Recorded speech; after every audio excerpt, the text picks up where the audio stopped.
Now, let's talk about the sales meeting, right? Let's talk about the typical sales meeting. You see someone in a room, and that person is, let's say that person is the seller, and he's seated in the room with the buyer. What do you think the feeling of that room would be like? Or what do you think would be the atmosphere of that room? And I think it is going to be an atmosphere of someone trying so hard to be liked by the buyer, right? And this sales person or this salesman is agreeable, and I see them, or we see them, as a supplicant, because they are asking for business. Now, they are pitching, and then the other person who actually holds the power, which is the buyer, they are judging this person in the room, right? And they are looking for the lowest price. Now, I can assure you that they see that salesperson. Now, the buyer sees that salesperson or that salesman as a vendor, and they also see their services as a commodity, right? I can assure you also that this is the fastest way to lose, right? It is the fastest way to actually have your value destroyed, because what the buyer is going to do, since they have all of the power, is to actually negotiate down on price. And they're definitely going to treat you as a replaceable supplier, right? Now, in the game of stakes, I need you to study my research paper on this topic, the game of stakes. Now, in the game of stakes, we never adopt this posture. Our doctrine actually demands a different stance entirely, and we call it the posture of the peer, right? Now, what is the posture of the peer? Now, it is a very, very fundamental shift. I'll use myself for example. I am not a vendor asking for business, right? I am not, my services is not a commodity. I am an assertive expert. I am an expert, and I assert because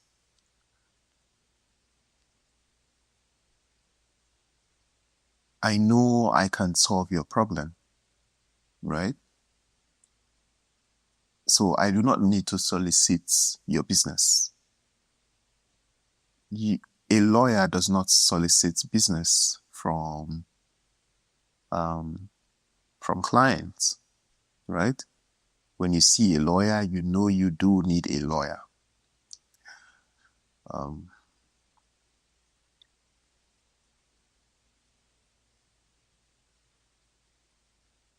Yeah, so I am your peer.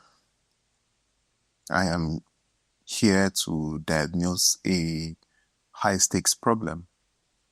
And if it's a fit, then I architect a solution. But if it is not a fit, then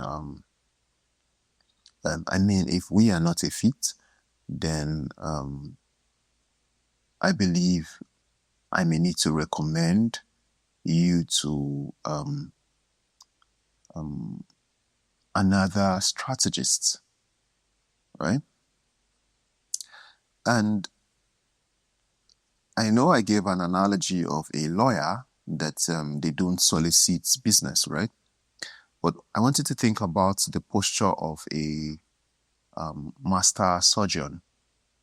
Now, you do not walk into a surgeon's office and negotiate the procedure. I believe it is clear that you know the value of a surgeon, right? And you do not tell the surgeon how to do their job.